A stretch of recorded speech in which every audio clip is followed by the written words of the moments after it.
नमस्कार, मी सिया आपल्या YouTube चॅनलवर तुमचं स्वागत करते। आज आपण एक रोचक विषय घेऊन आलो आहोत, उपवास का करावा। चला शोध घेऊया उपवासामागचं खरं विज्ञान, धर्म आणि मनाची शुद्धता। दररोज अन्न खाणं सवयीचं झालंय, पण तुम्हाला माहितीये का, अन्न न खाणं म्हणजेच उपवास हे तुमचं आरोग्य दुपटीने वाढवू शकतं। हो, उपवास म्हणजे केवळ धार्मिक प्रथा नाही, ती आहे एक शक्तिशाली नॅचरल मेडिसिन। आज आपण पाहणार आहोत उपवासाचे 7 जबरदस्त आरोग्यदायी फायदे। फायदा नंबर 1, शरीरातील विषारी घटक म्हणजे टॉक्झिन्स बाहेर टाकतो।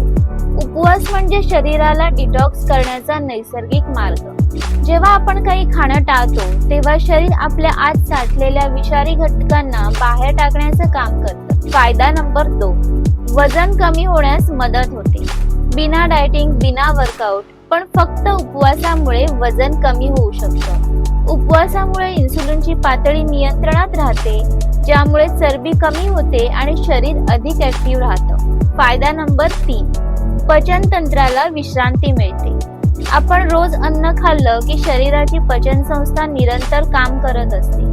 उपवास ही त्या यंत्रणेसाठी विश्रांती सारखी असते। जसं एखाद्या मशीनला थांबवलं की त्याची कार्यक्षमता वाढते, तसंच आपल्या शरीरातही होतं। फायदा नंबर 4, मेंदू अधिक जागरूक होतो। उपवास करताना मेंदूला मिळतो फोकस मोड। संशोधनानुसार उपवास केल्यास मेंदूतील न्यूरॉन्स अधिक क्रियाशील होतात आणि एकाग्रता वाढते। फायदा नंबर 5, मधुमेहावर नियंत्रण। इंटरमिटंट फास्टिंगमुळे ब्लड शुगर कंट्रोलमध्ये राहते आणि इन्सुलिन सेन्सिटिव्हिटी वाढते, ज्यामुळे टाइप 2 डायबिटीसचा धोका कमी होतो। फायदा नंबर 6, हृदयाचं आरोग्य सुधारते। उपवास केल्यामुळे कोलेस्टेरॉलची पातळी कमी होते आणि रक्तदाबही नियंत्रणात राहतो, ज्यामुळे हृदयविकाराचा धोका कमी होतो। फायदा नंबर 7, दीर्घायुष्य आणि तरुणपण।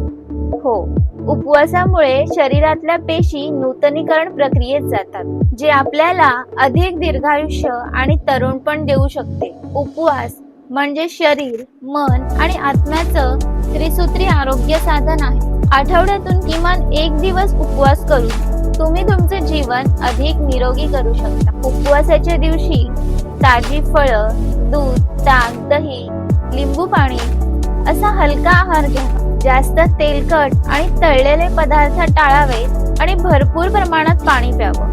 व्हिडिओ आवडला असेल तर लाईक, शेअर आणि सबस्क्राईब करायला विसरू नका।